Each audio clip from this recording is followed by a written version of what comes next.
මේ රීබිල්ඩිං ශ්‍රී ලංකා එෆර්ට් එකට එහෙම නැත්නම් නැවත ගොඩනැගීමේ ඒ කාර්යයට අවශ්‍ය කරන මුදල් සම්පාදනය කර ගැනීම සඳහා විශේෂයෙන්ම විදේශයන් වල ජීවත් වෙන ශ්‍රී ලාංකිකයින්ට අපි ලබා දුන්නා තොරතුරු ඒ තොරතුරු වලට අවශ්‍ය කරන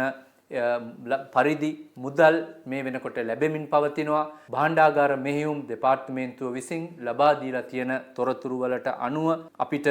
ලංකා බැංකුවේ තියෙන account එකට එහෙම නැත්නම් ගිණුමට මේ වෙනකොට රුපියල් මිලියන 635කට අධික මුදලක්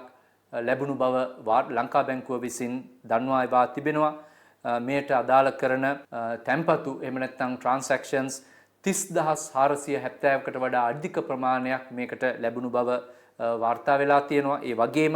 ශ්‍රී ලංකා මහ බැංකුව තුල ක්‍රියාත්මක වෙන විදේශ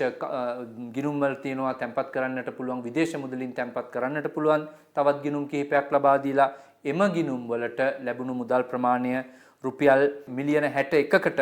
ආසන්න ප්‍රමාණයක් එතනට ලැබිලා තියෙනවා. ඒ අනුව සමස්ත ප්‍රමාණය රුපියල් මිලියන 697යි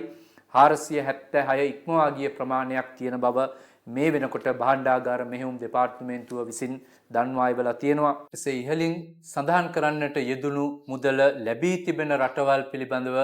අපි අවධානය යොමු කරොත් අපිට පේනවා ප්‍රංශයෙන් මේ දක්වා ලැබී ඇති වැඩිම මුදල් ප්‍රමාණය ලැබිලා තිබෙන බව. ඊට අමතරව කැනඩාව, ඇමරිකාව වගේම කොරියාවෙන් මේ වෙනකොටත් විශාල මුදල් ප්‍රමාණයක් අපේ ලංකාවේ සහෝදර ආදරණීය ජනතාව එවා තිබෙන බව පේනවා. ඒ වගේම තවත් රටවල් ගණනාවක් සමස්තය විදිහට රටවල් 33කින් මේ දක්වා මේ ශ්‍රී ලංකාවට මුදල් විදේශ මුදල් වලින් ලැබිලා තිබෙන බව පේන්නට තියෙනවා. ඒ කියන්නේ දිනකට අපිට පේනවා අවම වශයෙන් රුපියල් මිලියන 100කට ඉක්මවා ගිය ප්‍රමාණයක් ඒ ලංකාවෙන් පිටවෙසෙන ශ්‍රී ලාංකික ජනතාව වගේම ලංකාවට ආධාර උපකාර සපයන්නට